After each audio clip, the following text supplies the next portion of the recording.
그러므로 너희는 죄가 너희 죽을 몸을 지배하지 못하게 하여 몸의 사욕을 순종하지 말고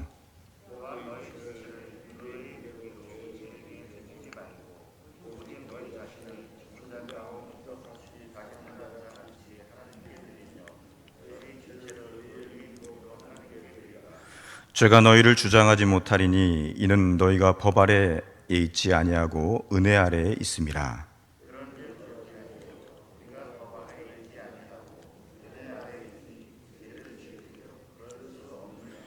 너희 자신을 종으로 내주어 누구에게 순종하든지 그 순종함을 받는 자의 종이 되는 줄을 너희가 알지 못하느냐?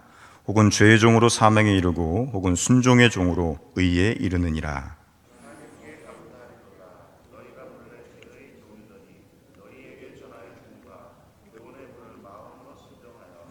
죄로부터 해방되어 의에게 종이 되었느니라.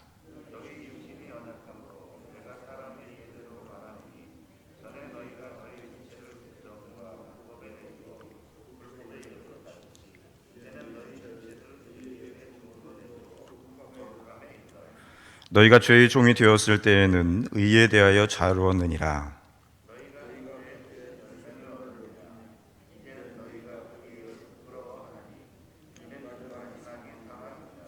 그러나 이제는 너희가 죄로부터 해방되고 하나님께 종이 되어 거룩함에 이르는 열매를 맺었으니 그 마지막은 영생이라.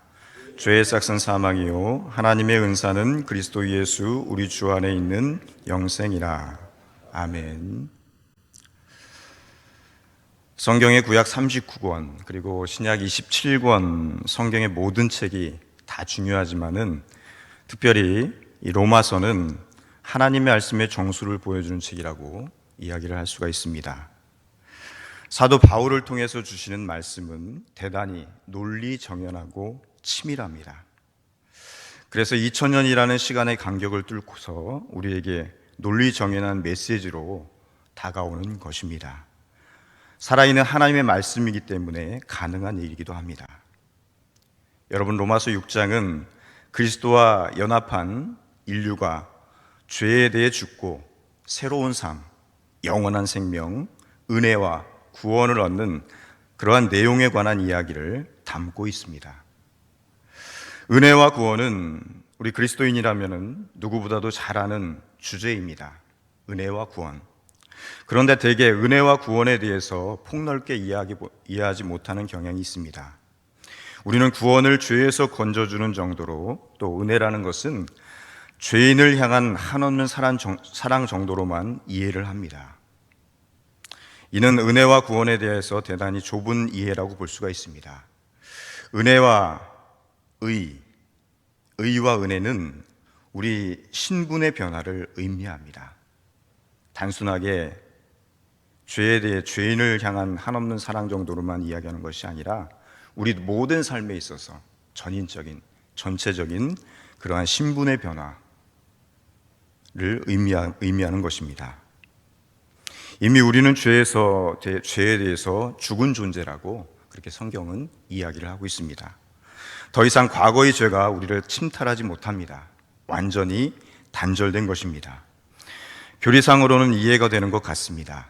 그러나 실제 성도의 삶을 들여다보면 어떨까요? 은혜와 구원으로 우리의 삶이 그리 새로워진 것 같지 않습니다. 우리가 아는 것만큼 실제로 삶의 변화가 없기 때문이기도 합니다. 그렇기 때문에 우리의 구원과 은혜에 대한 이해는 대단히 협소하고 좁은 그러한 생각을 가지고 있는 것으로 우리는 판단할 수가 있습니다. 로마서 12장 오늘 읽은 말씀, 오늘 6장 12절 13절에 보면은 이렇게 기록하고 있습니다. 이해를 돕기 위해서 제가 그 말씀을 쉬운 현대인의 성경으로 한 번 더 읽어드리겠습니다. 그러므로 죄가 여러분의 죽을 몸을 지배하지 못하게 하여 악한 욕망에 따르지 않도록 하십시오. 여러분은 몸의 어느 한 부분이라도 죄의 도구가 되게 해서는 안 됩니다. 오히려 죽은 사람 가운데서 다시 살아난 사람처럼 여러분 자신을 하나님께 바치고 여러분의 몸을 정의의 도구로 하나님께 드리십시오. 아멘. 바울 사도는 우리에게 불의의 무기가 아니라 의의 무기가 되라고 명령하고 있습니다. 구체적으로 불의의 무기는 무엇이겠습니까? 이것은 육체로 대면되는 것들입니다. 내게 남아있는 수없는 감정과 또 생각, 판단으로 표현될 수 있습니다. 저와 여러분은 예수 그리스도를 통해서 구원과 은혜를 이미 경험한 줄로 믿습니다. 여러분, 그런데 여전히 똑같은 변화되지 않는 그러한 상황 가운데 우리가 살아갑니다. 변화되지 않는 가정, 또 직장, 관계와 그러한 시대 속에서 우리는 갈등하며 그렇게 살아가고 있습니다. 이러한 삶의 현실 앞에 우리는 선택하고 결단해야 합니다. 믿음의 선택과 믿음의 결단이 필요하다는 것입니다. 여전히 과거의 방식, 불의의 도구로 살아갈 것인가? 아니면은 새로운 방식인 의의 도구로, 의의 병기로 살아갈 것인가? 선택을 해야 된다는 것입니다. 분명한 사실은 우리가 구원받은 하나님의 자녀라면은 적극적으로 은혜 아래, 새로운 그러한 은혜 아래 이전과는 다른 변화된 삶을 살아가야 된다는 것입니다. 여러분들의 삶을 한번 살펴보시기 바라겠습니다. 과연 얼마나 변화된 삶을 살아가고 있는가? 의의 병기로, 하나님의 도구로 쓰임받고 살아가고 있는가? 그런데 우리가 하나님의 자녀가 된 후 곤란한 일을 겪습니다.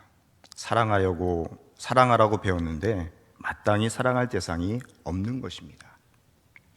직장에서 만나는 동료는 구원받을 자격이 없는 악의 화신으로 보일 때도 있습니다.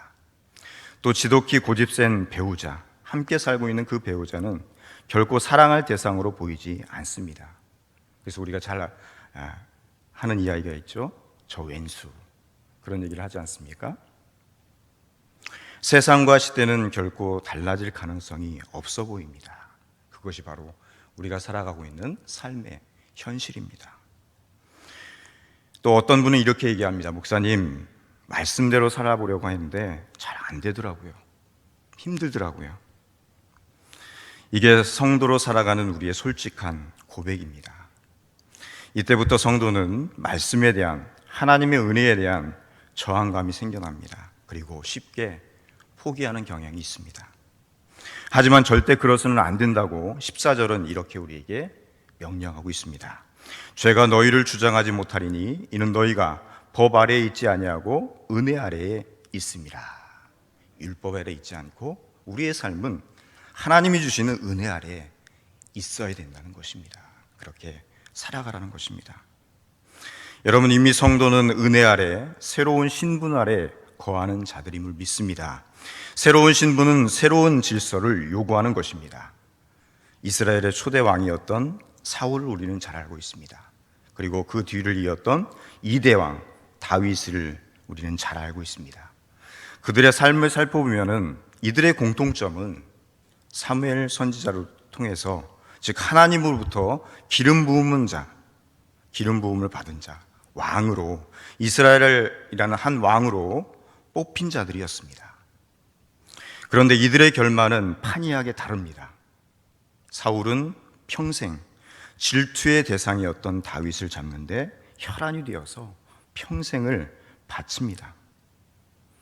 사울은 은혜의 영향력 아래에서 불의의 병기, 시기와 질투와 미움의 자신을 내어주었던 것입니다. 의의 도구로 그렇게 하나님 앞에 쓰임받아야 할 사람이었지만은 자기의 뜻을 앞세우고 불순종의 길을 걷다 보니까 불의의 병기로 사용되어질 수밖에 없었던 것이죠.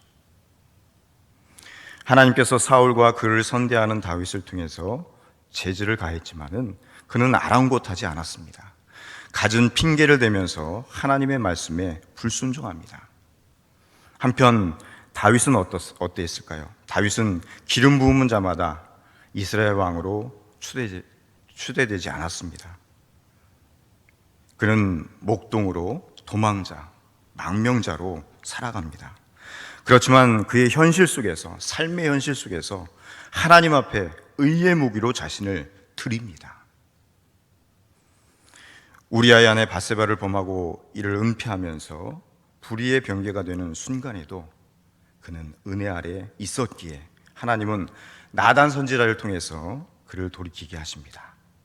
이것이 은혜 아래 거하는 성도의 생애인 줄을 믿습니다. 본문의 15절 16절 말씀에 보면은 이렇게 기록하고 있습니다. 그런즉 어찌하리요? 우리가 법 아래 있지 아니하고 은혜 아래에 있으니 죄를 지으리요? 그럴 수 없느니라. 너희 자신을 종으로 내어주어 누구에게 순종하든지 그 순종함을 받는 자의 종이 되는 줄을 너희가 알지 못하느냐? 혹은 죄의 종으로 사망에 이르고 혹은 순종의 종으로 의에 이르느니라. 여러분, 그렇습니다. 우리가 의에 이르기 위해서 순종이 필수입니다. 하나님 말씀에 순종하는 삶을 통하여서 우리가 의로워지면서 또 하나님 앞에 크게 쓰임받을 수 있다는 사실을 여러분들 기억하시기 바랍니다. 사울은 죄를 지었습니다. 그래서 하나님의 은혜가 더 깊어졌습니까? 그렇지 않았죠. 그는 다윗의 선대에도 불구하고 은혜를 거절하고 비참한 최후를 맞습니다. 다윗은 숙적 사울을 죽일 기회가 2번이나 있었음에도 기름 부은 왕을 죽이는 것이 옳지 않다면서 그의 칼을 거두고 그를 선대합니다. 이런 삶이 어떻게 가능했을까요? 다윗은 은혜 아래에 있었기에 가능했던 것입니다.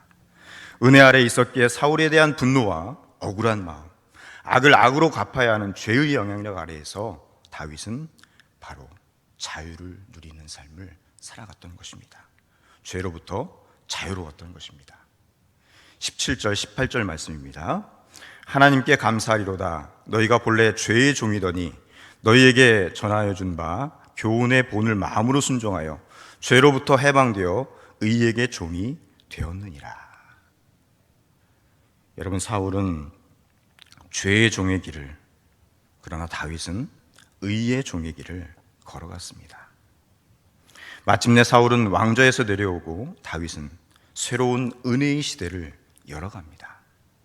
사랑하는 성도 여러분, 하나님의 자녀는 하나님이 주시는 은혜의 영향 아래 살아가야 될 줄로 믿습니다. 나의 기준이 아니라 주님의 말씀을 기준으로 살아갈 수 있기를 주님의 이름으로 축원합니다. 하나님의 자녀들은 은혜와 구원 아래서 의롭게 살아가야 합니다. 주님께서 무엇이 옳고 그릇된 것임을 알려주셨기 때문에 이제는 의를 선택할 힘이 우리에게 생겼습니다. 하나님의 말씀을 통해서 세상의 헛된 것들, 불의한 것을 따라가는 것이 아니라 그 말씀을 통해서 우리는 의의 병기를 가지고 의롭게 사용되어지는 은혜를 누릴 수 있다는 것입니다. 그렇다고 한다면 성도는 어떻게 의를 지니고 갖추고 살 수 있겠습니까? 여러분, 현대인은 바쁜 것을 미덕이라고 생각합니다. 자신의 다이어리에 약속이 가득하고 또 사람이 많이 찾으면 훌륭한 사람이라고 그렇게 생각을 합니다. 성경에서 악의 헬라어 언어는 포네로스입니다. 이 포네로스라는 뜻은 바쁘다, 그러한 말을 뿌리에 두고 있습니다. 여러분, 악의 근원은 분주하게 만들어서 사람을 정신을 못 차리게 하는 것입니다. 분주함은 내 영혼의 상태를 파악하지 못하게 만들고 자기 경리를 통해서 하나님을 독대할 그런 기회를 주지 못합니다. 악은 곧 죄가 되어지고 마침내 사망이 됩니다. 사울은 다윗을 바쁘게 쫓아다녔고 결국 죽었습니다. 같은 시각 쫓기던 다윗은요, 주님을 향해서 수많은 시와 찬양을 지었고 기도를 올리면서 영원한 주님과 함께 영생을 누립니다. 21절 22절 말씀을 보겠습니다. 이러한 삶의 현실 앞에 그런즉 너희가 그때에 무슨 열매를 얻었느냐? 이제는 너희가 그 일을 부끄러워하나니 이는 그 마지막이 사망임이라. 그러나 이제는 너희가 죄로부터 해방되고 하나님께 종이 되어 거룩함에 이르는 열매를 맺었으니 그 마지막은 영생이라. 아멘. 여러분, 사울은 어땠습니까? 사울의 열매를 보면은 온통 증오와 죽음만 남았습니다. 그러나 다윗은 거룩한 열매, 오늘 말씀처럼 그리스도의 조상이 되는 영원한 생명을 그는 누리게 되었습니다. 그러므로 성도는 하나님을 대면하고 성령 안에서 의의 열매를 맺으며 살아가야 될 줄 믿습니다. 우리가 잘 아는 갈라디아서 5장 22절 23절에 보면 오직 성령의 열매는 사랑과 희락과 화평과 오래 참음과 자비와 양선과 충성과 온유와 절제니 이 같은 것을 금지할 법이 없느니라. 말씀대로 사는 열매는 그리 대단해 보이지 않습니다. 오히려 하찮아 보입니다. 그래서 많은 성도는 예수 믿는다고 하지만은 그리스도인으로 살기를 쉽게 포기하기도 합니다. 현실 앞에 실효성이 없어 보이고 당장의 열매가 보이지 않기 때문이죠. 하지만 성도는 결코 포기하면 안 됩니다. 하나님의 말씀을 붙들고 씨름하면서 살아가야 될 줄 믿습니다. 악에 동조하는 불친절한 직장 동료가 있을 수 있고 또 상처만 주는 불편한 가족들이 있을 수 있습니다. 그러나 우리 마음 가운데 성령의 열매를 품을 수 있도록 하나님 앞에 몸부림치고 또 구하는 삶을 통해서 현실을 포기하지 않고 하나님의 말씀으로 살아갈 때 그런 열매들이 주님의 뜻 안에서 아름답게 맺게 될 줄을 믿습니다. 사랑하는 성도 여러분, 오늘도 어찌 보면 퍽퍽한 현실이 펼쳐질 수 있습니다. 그렇지만 악을 악으로 갚지 마시기 바랍니다. 은혜 아래에 있는 하나님의 자녀답게 선으로 악을 이기실 수 있기를 바랍니다. 이미 모든 것을 이기신 주님을 의지하고 또 오늘도 은혜 아래 풍성한 자유를 누리는 행복한 삶을 살아갈 수 있는 우리 믿음의 백성들, 하나님의 자녀들이 다 될 수 있기를 주님의 이름으로 축원합니다. 기도하겠습니다.